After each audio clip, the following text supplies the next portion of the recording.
लोग आ गए एक नए वीडियो पर। आज हम लोग देखने वाले हैं बिहार पुलिस से जुड़ी हुई इम्पोर्टेंट जीएस। और मैं बता दूं कि आप लोग के लिए आज का जो वीडियो है बहुत खास होने वाला है, क्योंकि यहां से 2 क्वेश्चन एग्जाम में 100% आएंगे, क्योंकि बहुत इंपॉर्टेंट क्वेश्चन मैं लाया हूं और एक एक क्वेश्चन का डिस्कशन बहुत बेहतरीन तरह से करूंगा ताकि आप एग्जाम में जाए तो एक भी क्वेश्चन आपसे छूटे नहीं। मैं चाहता हूं कि आपका जीके और जीएस से आपको 70 क्वेश्चन एग्जाम में मिलेंगे और आपका 70 में 70 बिल्कुल सही हो। तो उसके लिए क्या करने होंगे, आपको बिल्कुल अच्छे ढंग से आप लोग पढ़ते हुए चलिए, समझते हुए चलिए। एक भी ऐसा क्वेश्चन एग्जाम में नहीं आएगा जो आपसे नहीं बनेगा।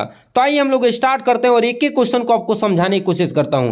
अगर आप चाहते हैं कि इस बार के बर्दे आपको मिल ही जाए तो पूरा वीडियो वॉच करके जाइएगा, बीच में छोड़ के नहीं जाना है। देखिए पहला क्वेश्चन क्या है कि वसा में घुलनशील विटामिन नहीं है। कौन सा वसा में घुलनशील विटामिन नहीं है? पहला ऑप्शन है क्या, विटामिन ए, दूसरा ऑप्शन है विटामिन के, और तीसरा ऑप्शन है विटामिन ई, और चौथा है विटामिन बी। तो मैं बता दूं कि वसा में घुलनशील विटामिन जो है वो कौन नहीं होता है, मैं बता देता हूं। सुनिए, वसा में घुलनशील विटामिन के लिए आप लोग को याद रख लेना है फार्मूला केडा। ये केडा जो होता है मतलब विटामिन के, vitamin E, vitamin D, vitamin A, ये केडा से मैंने आपको बता दिया कि ये चारों के चारों आपको मैं बता दूं कि वसा में घुलनशील होते हैं। किस में घुलनशील होता है? वसा में। बाकी इसके सिवाय कोई भी आएगा वो जल में घुलनशील होता है। तो इस बात को याद रख लीजिएगा। तो जल में वसा में घुलनशील विटामिन कौन कौन होते हैं? केडा मतलब विटामिन के, vitamin E, vitamin D, vitamin A. तो देखिए ऑप्शन क्या दे रखा है, ऑप्शन वही दे रखा है विटामिन ए। तो मैंने अभी बताया कि वसा में घुलनशील विटामिन है। और दूसरा है विटामिन के, ये भी है। विटामिन ई भी है, मतलब बी जो है वो वसा में घुलनशील विटामिन नहीं है। तो इसका राइट आंसर क्या हो जाएगा? डी नंबर इसका राइट आंसर हो जाएगा। और इसी के साथ एक और मैं बता दूं, ये जो है विटामिन ए की कमी से कौन सा रोग होता है ये मैं बता देता हूं। देखिए विटामिन ए की कमी से रतौंधी रोग हो जाता है। अब कहोगे रतौंधी क्या है? मतलब रतौंधी का मतलब होता है कि रात के अंधेरे में आपको कम दिखाई देता है। उसको रात के अंधेरे में आपको कम दिखाई देता है, ऐसा नहीं कि आपके रोशनी में आप देख रहे हैं, नहीं, रात को अंधेरे में देखने पर कुछ भी नहीं दिखाई दे रहा है तो रतौंधी बीमारी है। और किसकी कमी कारण होता है? विटामिन ए की कमी से। और विटामिन के की कमी से कारण क्या होता है? रक्त का थक्का नहीं बन पाता है। रक्त का थक्का बनाने में विटामिन के क्या करता है? मदद करता है। तो रक्त का थक्का नहीं बनता है किसकी कमी से? विटामिन के की कमी से। और विटामिन ई जो है उस सुंदरता का विटामिन कहा जाता है। अगर इसकी कमी हो जाएगी तो मेरी त्वचा खुरदरी दिखने लगेगी। और विटामिन बी जो है कई प्रकार का होता है, इसलिए मैं इस बीमारी का जिक्र नहीं करूंगा, क्योंकि विटामिन 1 से बेरी बेरी हो जाता है। विटामिन B2 भी पढ़ना है, 3 भी पढ़ना है, विटामिन B12 भी पढ़ना है, इसलिए मैं इसके बारे में जिक्र नहीं करूंगा। अगले क्वेश्चन पे आ जाते हैं कि जल में घुलनशील विटामिन कौन सा है? पहला है विटामिन बी, दूसरा है विटामिन सी, तीसरा है विटामिन ए, और चौथा है सभी। तो मैंने अभी बताया था कि ए जो है उसमें केडा में देखिए आ रहा है, ये तो वसा में घुलनशील था ए, तो ये तो ऑप्शन बिल्कुल नहीं होगा, बी होगा और सी होगा। तो इसका राइट डी नंबर बिल्कुल करेक्ट है। बी बिल्कुल क्या है? करेक्ट है। बी के बारे में बता दिया हूँ, सी के बारे में बता देता हूँ। इसकी कमी कारण आपको स्कर्वी रोग होता है। स्कर्वी रोग का मतलब क्या होता है? मसूड़ों से क्या आएगा? खून आएगा। और ये विटामिन सी सर किस में मिलता है? जितने भी खट्टे चीज़ खाते हैं ना, जैसे अचार हो गया, आंवला हो गया, या अन्य खट्टे पदार्थ जो खाएंगे उसमें विटामिन सी मिलता है। इसकी कमी अगर हो जाती है तो हम लोग को स्कर्वी रोग हो जाता है।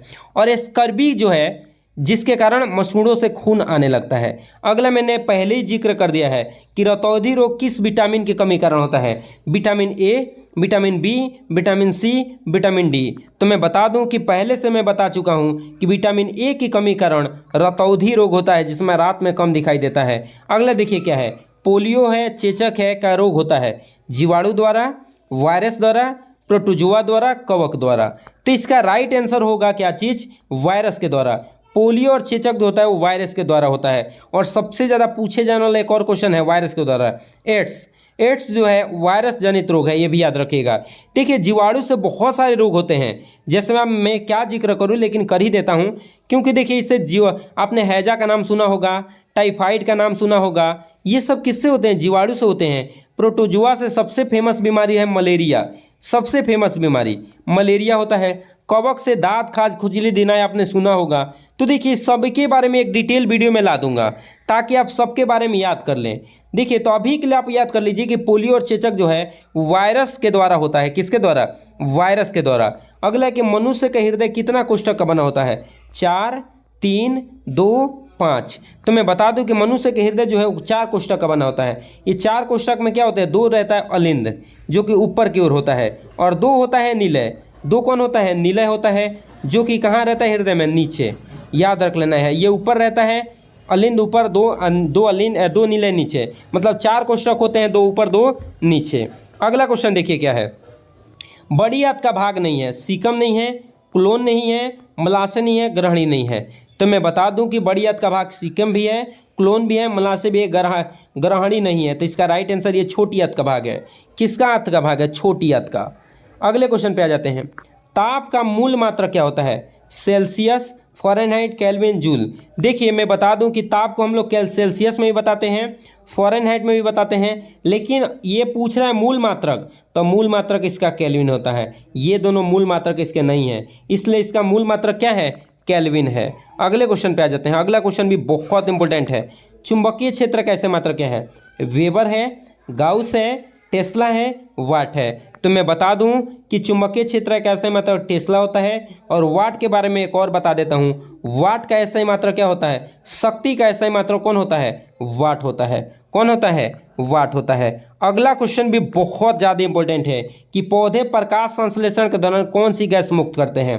पहला है मीथेन, दूसरा है नाइट्रोजन, तीसरा है ऑक्सीजन, और चौथा है कार्बन डाइऑक्साइड। तो मैं बता दूं कि प्रकाश संश्लेषण के दौरान ऑक्सीजन उत्पन्न होता है, और कार्बन डाइऑक्साइड तो उपयोग किया जाता है।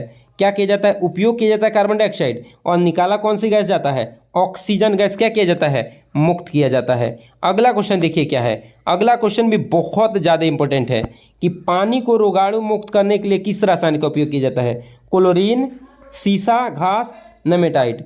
तो मैं बता दूं कि पानी को रोगाणु से मुक्त करने के लिए क्लोरीन का उपयोग किया जाता है। मतलब ए नंबर बिल्कुल क्या है, सही है। इसका राइट आंसर क्या होने वाला है, ए नंबर बिल्कुल क्या है, सही है। चलिए तो आज मैं इतना ही क्वेश्चन आप लोगों के लिए रहने दूंगा। मुझे यकीन है कि आप लोग अच्छे से पढ़ रहे होंगे, और अगले वीडियो का इंतजार करिए, क्योंकि अगला वीडियो बहुत ही बेहतरीन होने वाला है। और जीके का लगभग मैं 100 क्वेश्चन लाऊंगा, और आपको बेहतरीन से बेहतरीन बताने की कोशिश करूंगा। चलिए तो मिलते हैं अगले वीडियो में, तब तक के लिए जय हिंद।